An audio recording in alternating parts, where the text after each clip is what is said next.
On June 28th, 31-year-old Nigerian-born Ajayi was arrested. In his backyard, police had found a freshly dug hole.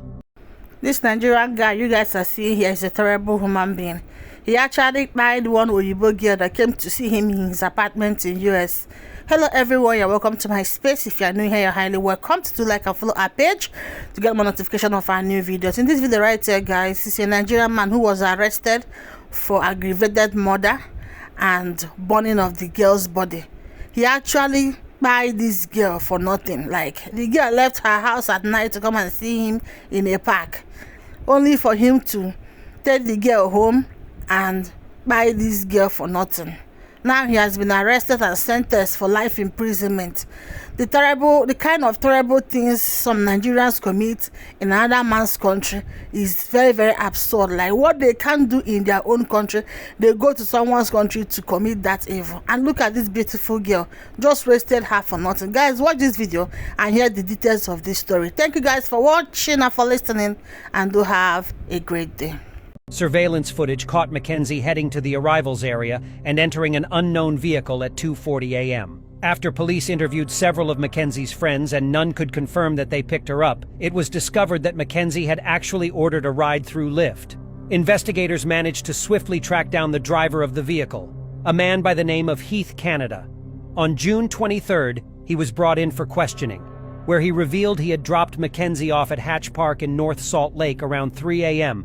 and watched as she entered another vehicle waiting there. Surveillance cameras outside of the park were able to confirm this as Heath's car was picked up leaving the area soon after 3 a.m. The trail had now gone cold, and Heath was not a possible suspect. But a break came on June 26th when a search warrant was issued for a house in the Fair Park neighborhood, located roughly 8 minutes away from Hatch Park. When investigators searched the home, they found evidence that led them to identify a solid suspect. On June 28th, 31-year-old Nigerian-born Ajayi was arrested. In his backyard, police had found a freshly dug hole. The home was also surrounded by surveillance cameras, but these had been mysteriously manually turned off on June 17th. They also searched Ayula's car, and there, they found a red gas canister that had been purchased 6 hours after Mackenzie had vanished. When Ayula was questioned, he claimed that he didn't know Mackenzie. But the evidence was against Ayula because, in the hole in the backyard, police found charred muscle tissue,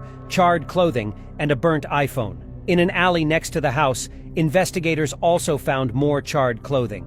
With this new evidence, there was enough to detain Ayula, and he was charged with aggravated kidnapping, aggravated murder, and desecration of a body. After his arrest, a contractor came forward who had been hired to work on Ayula's residence in April 2019. The contractor claimed Ayula had asked him to build a secret room that was soundproof and had anchors on the ceiling from which to hang something large. He also requested the room have a fingerprint lock. Ayula claimed he wanted it done as soon as possible as his Mormon girlfriend was arriving home, and he needed a secret place to store his wine, as she was unaware he drank. But this didn't deter Ayula from his ultimate goal: murder.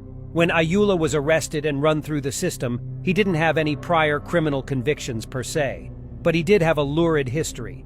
It would only later be revealed that he had sexually assaulted a woman he met on a dating app in 2018, a year before Mackenzie's death. He was also investigated for a rape that occurred in 2014, but no charges were ever pressed against him. So how exactly did Ayula know Mackenzie? Reportedly, the two connected on a dating site called Seeking Arrangements in 2018. As Mackenzie was traveling to California, the pair agreed to meet once she was back in Utah in June. Ayula would later confess to police that he knew Mackenzie from the site, but that she had stopped responding after he sent her a photo of himself. This, of course, was a lie, and phone records proved it. Not only did they find a history of text messages between the pair, but both Mackenzie and Ayula's phones pinged at the same time they met at Hatch Park. The charred remains found in the backyard of Ayula's home proved to be a match to the DNA profile of Mackenzie Lewick. It was then announced on July 5th, after tracking Ayula's last movements through his phone, that Mackenzie's body had been found in Logan Canyon, an hour and a half from Ayula's home.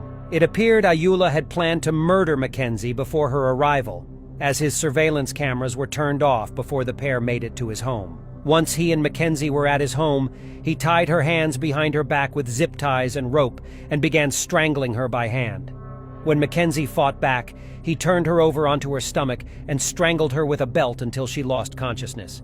Mackenzie also had blunt force trauma to the left side of her head, which caused a severe brain hemorrhage that ultimately killed her. The next day, Ayoola burned and buried Mackenzie's remains. But when he realized police were investigating the case, he removed her body and drove it to Logan Canyon, where he buried it in a shallow grave. On October 7, 2020, Ayoola pleaded guilty to first-degree aggravated murder and third-degree desecration of a human body. In exchange for his plea, the charges of aggravated kidnapping and obstruction of justice were dropped, and he avoided the death penalty. Ayoola Ajayi was sentenced to life in prison without the possibility of parole, plus an additional 5 years for desecration of a human body. Ayoola apologized in court, saying, "I am sorry for what I did and I deserve what I get." But Mackenzie's family felt he was insincere.